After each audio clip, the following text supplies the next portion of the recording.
me, because I'm a newcomer to Sheffield, I found it a very interesting project because obviously it gave me a lot of background information very fast. To have an actual 3D view of the city gives you a much better idea than just looking at photographs or plans. It gives me a very rich idea of how a historical city like Sheffield develops and how some of the memory could be retained at the present moment. This carries on.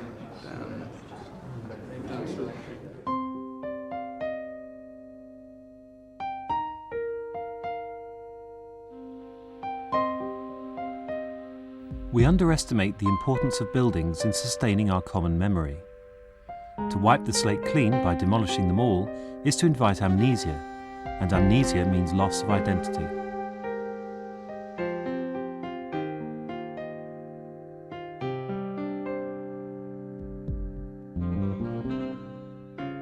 Students of architecture frequently use local places as sites for their projects.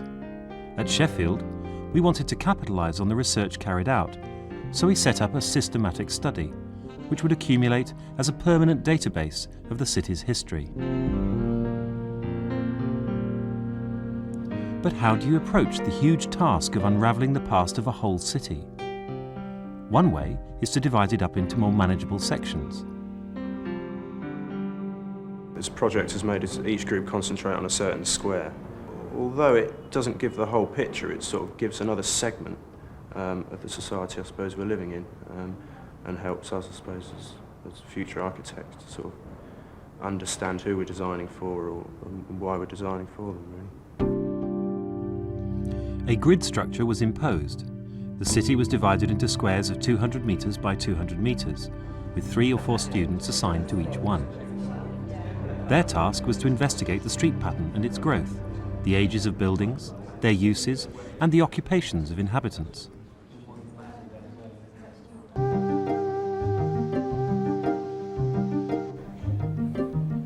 It's a shame. David, Sally and Alex have just been assigned a square to work on. Because just a few more inches up and we've got the whole of our site in this area. The Victoria Station Road. The centrepiece of the work is the cardboard model, showing the city as it stood in the year 1900. This date was chosen because it records Sheffield as an integrated industrial city, before it was damaged by wartime bombing, post-war road building, slum clearance and the collapse of heavy industry. The Clyde steelworks are here, which has already been modelled, and we've got to put together part of this, which was still existing 20 years ago.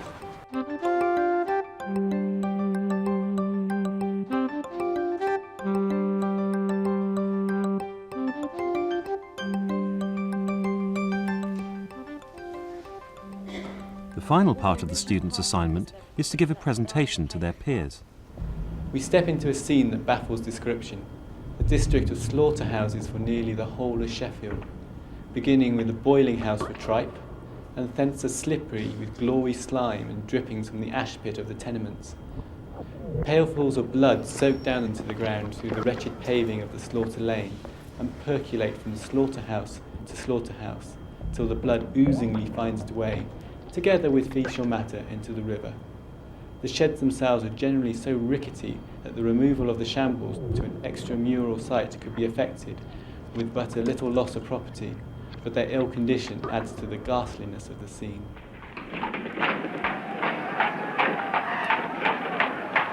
At one time, this part of Sheffield hosted the open-air preachings of John Wesley, and it was the scene of rowdy political gatherings. Now, it houses lawyers and solicitors. The city is always changing, and so are the types of building that make up its fabric. We can't put the clock back architecturally or otherwise, but we can preserve memories of what a place was. In a world where all places become increasingly alike, local colour is a valuable resource.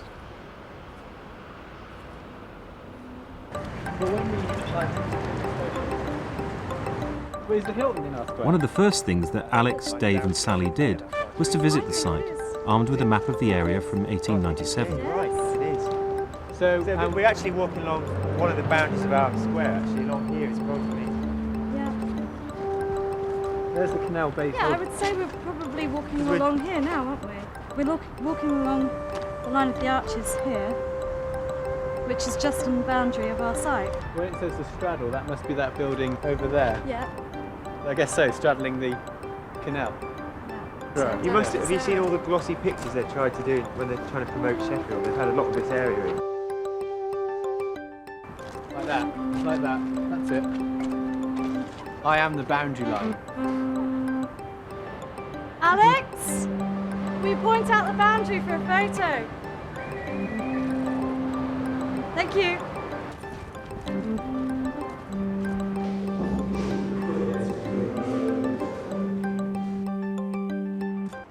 Which is that's quite a clear indication of the sort of scope that we're talking about, isn't it? Yeah. So there's a bridge there. It's the corner. Yeah, the centre of the island is the corner of our, or centre point of one side. So you dissect the multi-storey car park somewhere along the middle there, Yeah. and across, again dissecting the station road, which you can see over there. Hold on, if we do that, that's basically what we're looking at, isn't it? Yeah, that's right.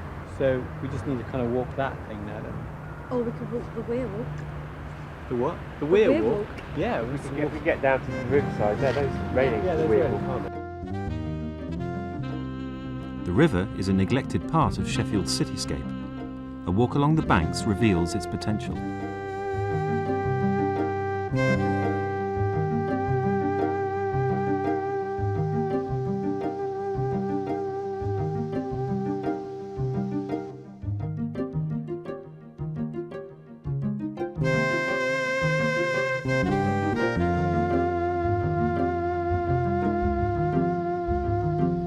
The project poses fundamental questions about the criteria for developing and using a history.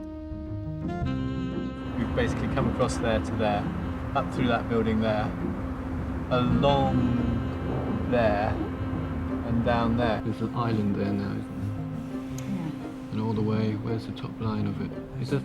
Sheffield has a wealth of historical information, housed in the local studies department of the City Library and in the City Archives.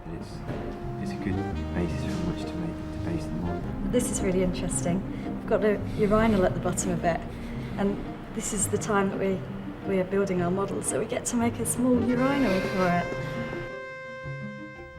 A week later, the model is underway. The thing with our site is that there aren't actually many natural gradients on it. Everything has been built up by man.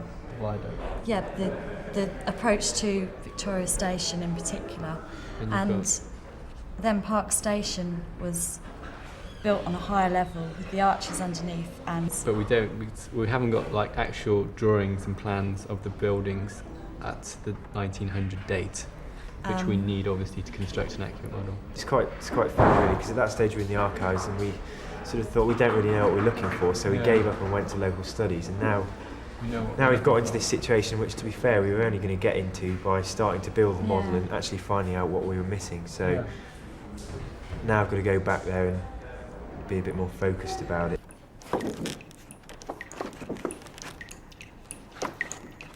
And the reason for Sheffield's being was based on 5 rivers. When you come into Sheffield now, you don't get any sense of those rivers being there.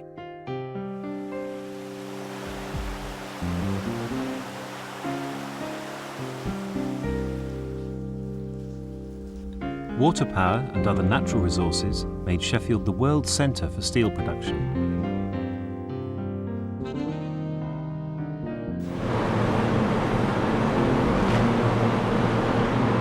Today, the legacy of Sheffield's industrial past surrounds us and informs the present.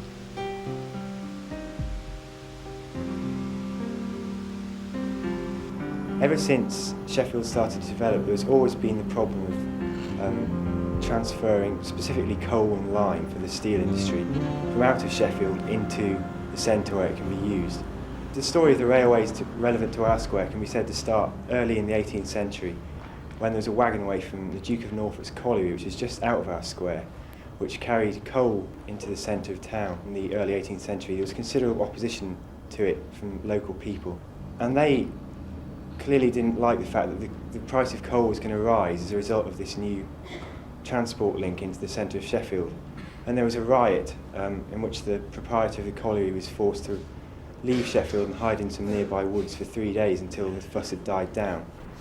We've got Thomas Barrett, who was a file cutter. Matthew Clark, a hawker. What's a hawker? Someone who keeps hawks.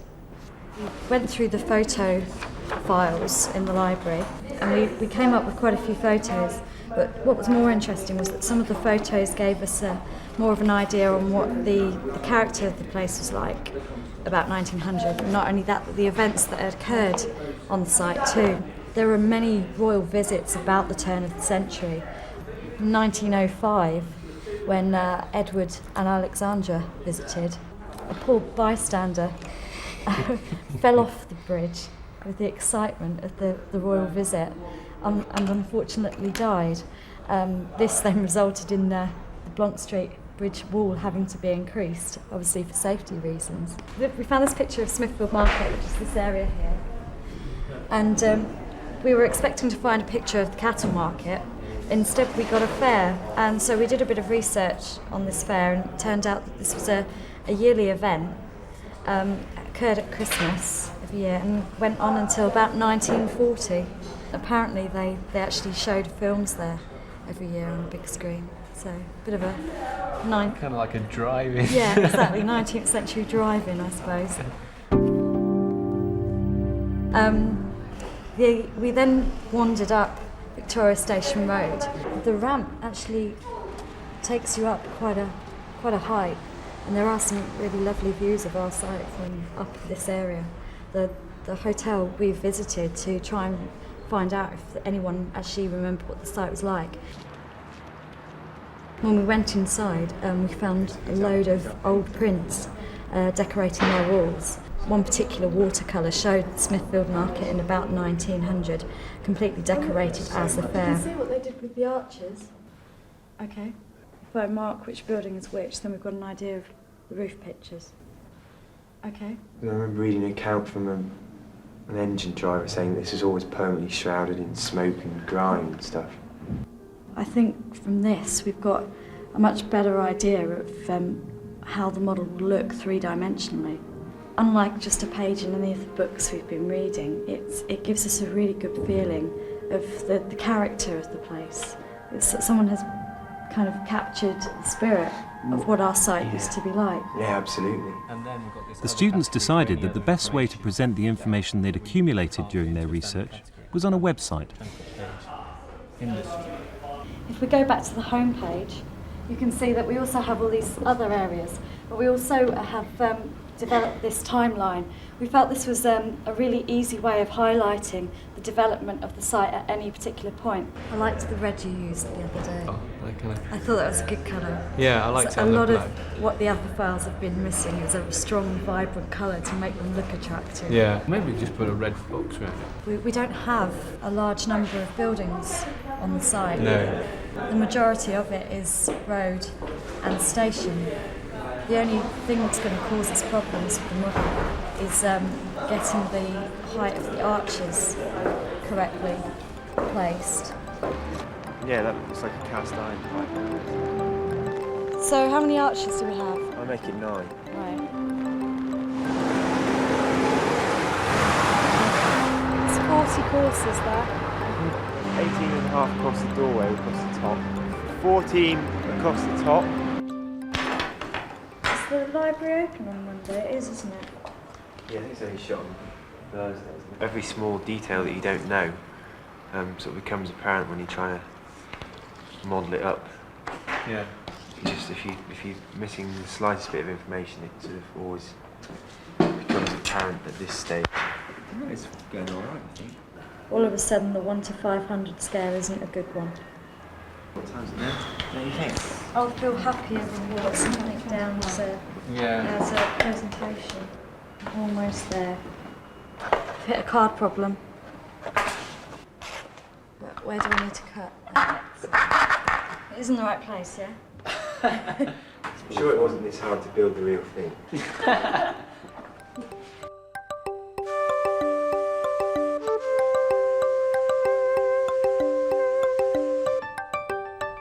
The model is now complete, and it's time to give the final presentation.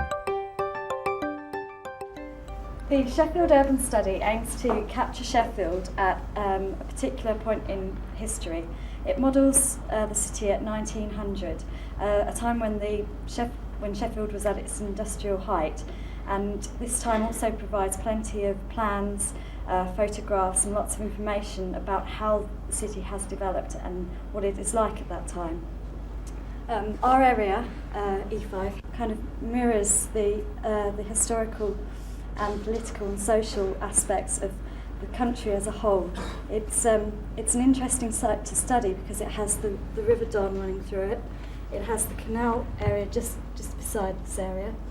It has this park depot, and it also has quite a large market area.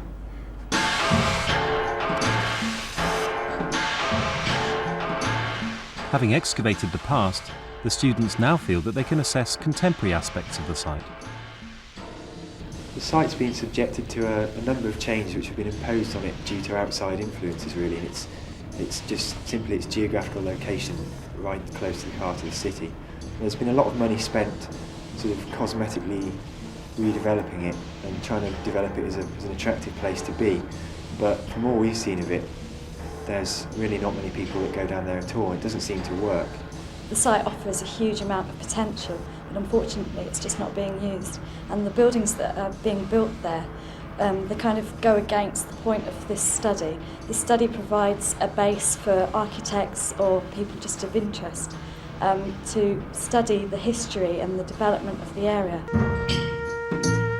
It looks like a number of companies have been brought in to provide a hotel here, a hotel there, office blocks here. And they could have put those office blocks anywhere. They aren't very site specific and they're ugly. They take no account of the nature of the site. Where certain aspects have been left, developers have had something to work with. The straddle, for example, there's a very modern construction on the side of it, but it's been integrated into the building so well. It really is a lovely site now. I mean, it's easy to be critical, but because we've done all of this work, the site is suddenly so rich to us. Yeah. But when the developer turned up, it was just a fucking wasteland, wasn't it? Yeah. Planning issues in Sheffield are no longer to the local context. Much more to do with national guidelines. I think there's a dialogue between this sort of rich textual history, individual storytelling, and cities of the future, which are much more to do with global politics and global communications.